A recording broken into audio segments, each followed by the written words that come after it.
DuckTales was a show that people had a lot of nostalgia for, so I wasn't exactly surprised when Disney announced a reboot in 2017. And most everybody loves holiday specials, so of course, why wouldn't the reboot have one? The plot begins at Scrooge's manor, and everybody's getting ready for the big day, all except for Scrooge himself, as Scrooge, true to his name, hates Christmas, especially Santa Claus, declaring he's just going to spend the rest of Christmas Eve in bed sleeping, possibly dreaming about being a twee alien. Meanwhile, Dewey, being in the dumps about something which I'll bring up later, is sulking in the boy's room, which is the perfect spot for him to see that something weird is going on in Scrooge's bedroom. Investigating what's going on, he catches Scrooge in a very compromising position, revealing Scrooge's current attitude is akin to processed meat, because it's baloney.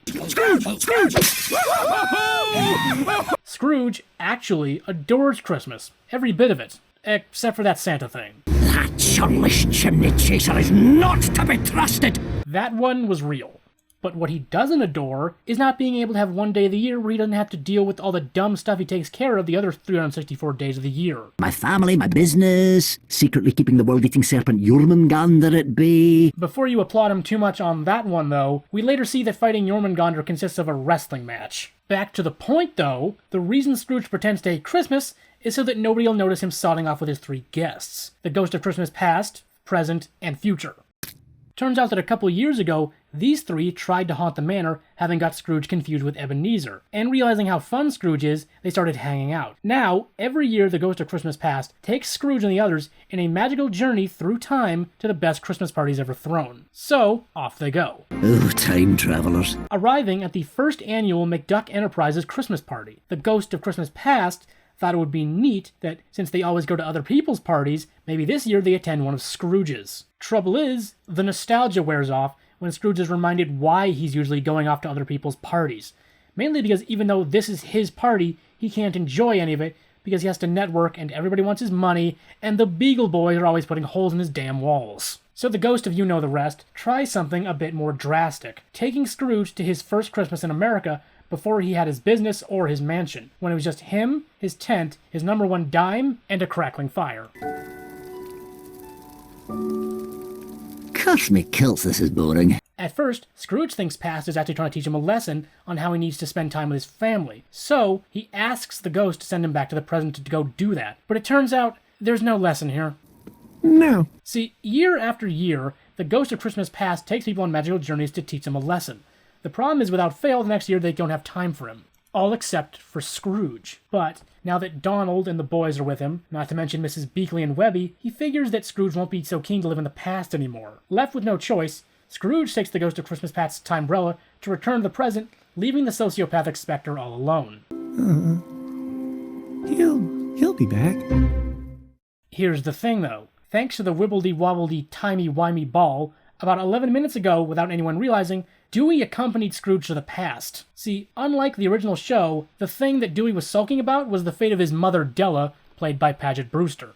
As he's learned in previous episodes, the reason why Della isn't around is that she actually commandeered one of Scrooge's rockets, and is currently stuck on the moon due to crashing it. So, seeing his opportunity, Dewey hitched a ride to the past on the off chance he could find a past version of his mother wherever he landed. And now, at the past version of the manor, he goes looking for her, finding...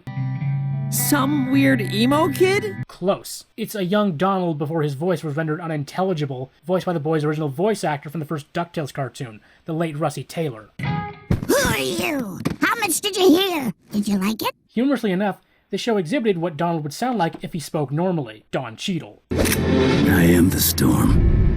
No, seriously, have you been saying things like that this whole time? Dewey, trying not to get found out, spins a story about being a distant cousin and asks where Donald's sister is, and Donald tells him she's outside looking for Santa, ostensibly so she can catch him to give to Scrooge as a present. So, Dewey goes out there looking for Della with Donald roped into it. Initially, he only finds her camp, which Donald notes is way too big for one person, and her scarf.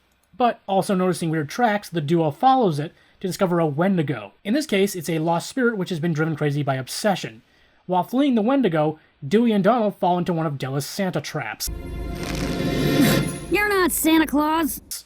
In the process of refusing to cut them down unless Donald apologizes, Dewey figures out that she wants him to apologize for not being out there with her like she wanted, hence the campsite being too big for one person. So, after receiving her apology from Donald, Della cuts them down, and with the Wendigo coming towards them, they try asking the Wendigo what it wants.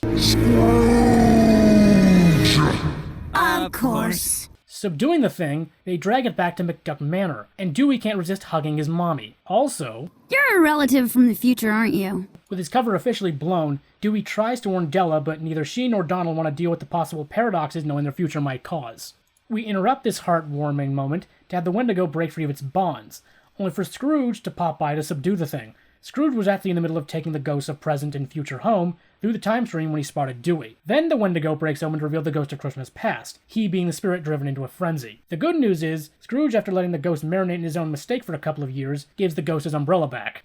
Later, back in the present, Scrooge invited the ghost to spend the holidays with his family, including the apparently Jewish launch pad. And Dewey not being 100% positive, Donald had actually made the connection between him and the weird kid from the future he met years ago. The episode ends with the present-day adult Della on the moon working to get back. Merry Christmas, you guys. See you soon.